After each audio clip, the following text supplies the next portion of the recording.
what to make of the nonstop outrage. Well, Rush Limbaugh says this. So hate is governing, fueling everything that is occurring in what we call the news media today. Virtually every news story today has a component driving it, which is hate. Let's see what our panel thinks. Fox News contributor and syndicated radio talk show host Leslie Marshall, and radio host of WMAL in Washington, D.C., and associate opinion editor at the Washington Times, Larry O'Connor. Welcome to you both. Hi. Hi, Shannon. Leslie, what do you make of that there's this thread of hate in most media stories out there these days? Well, I would say that I lived through 8 years of that going the other way, and I think it's wrong either way. I think Rush Limbaugh, those in glass houses, do you remember the terrible things he used to say about Chelsea? And I want to say that specifically because I think it's abhorrent what Peter Fonda said. I think it's disgusting when spouses or children of elected officials are targeted, whether it's by the left or the right. There's absolutely no excuse for that. But I don't think that there is more hate in the media now. I think, quite frankly, this has been going on for the better part of a decade, unfortunately and sadly. We saw Ted Nugent talk about wanting to lynch President Obama, hang Hillary Clinton, and he was welcomed to the White House by our president with open arms. We have it on both sides, and it's wrong on both sides because I don't believe it represents the majority of Democrats on the left and Republicans on the right. I will confess I do not remember the details of the Ted Nugent thing. Maybe we'll Google that real quick. But obviously, if those were the words said, everyone would disavow those. I think they should. But Larry, do you feel like the media was mean to President Obama for 8 years? Well, not all of the media, certainly. Some of the media was critical of the president. I want to live in a country where we can be critical of the president.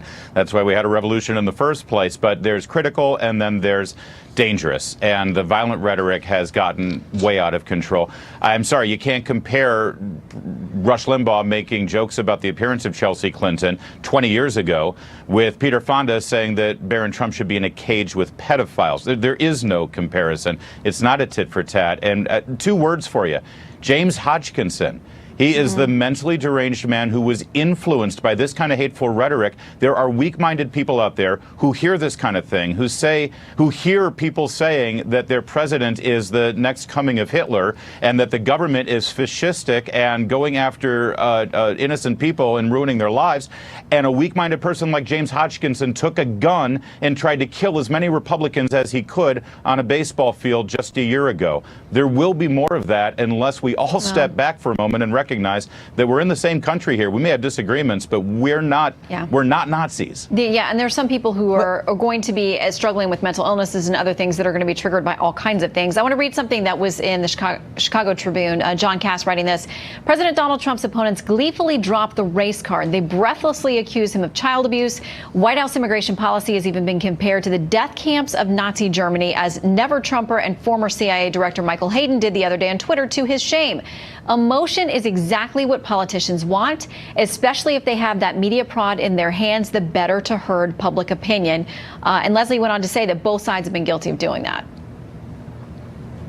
Thank you, Shannon. I have relatives that died in the Holocaust, and I get angry when people, pull out Nazis and Hitler. But I must say, Jeff Sessions, our Attorney General, was talking about the Jews they were trying to keep the Jews in.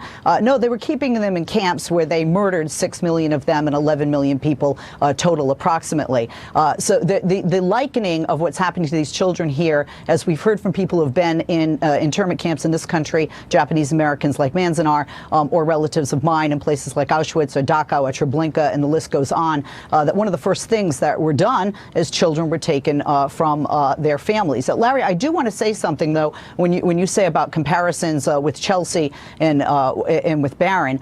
Ann Coulter talked about we should just shoot immigrants as they come over the border. Corey Lewandowski mocked a Down syndrome child being ripped from his mother's arms, and our own president mocked a disabled journalist when he was on the campaign trail. He continues to deny that. Well, I've seen the footage of it, but the problem is it's violence left and right. There are people in white supremacist groups that wear "Make America Great Again" hats, and that's certainly not all Republicans. When Democrat politicians get picked off during a baseball practice, then we can start talking. As of now, we've had Republicans who are attacked for their political views by members of the fringe left. And it's not just James Hodgkinson. There have been other incidents as well. As far as I'm concerned, the violence right now is coming from the really, really angry and violent left. Yeah, and no one wants to see any of that violence perpetrated. No sane person wants to see that against either side. And hopefully we can cool off and have civil conversations about actually finding solutions. Leslie and Larry, thank you for your civil conversation. Thank you. All right.